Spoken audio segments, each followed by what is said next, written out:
Hi, it's Steve. Today we'd like to show you how to change the crisper drawer slide on your refrigerator.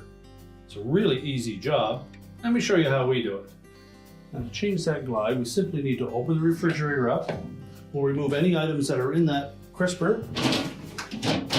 Pull the crisper completely out of the refrigerator. If there are pieces of the old glide still intact, you'll need to pry those off. And simply take the new one and slide it onto the edge. You note that there is a little catch on one side of that will fit into that little slot. And it doesn't seem to matter whether you put the short side up or down. They'll work either way. Snap it into place.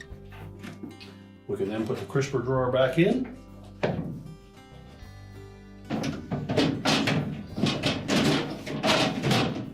The drawer's fully closed. And our repair is complete.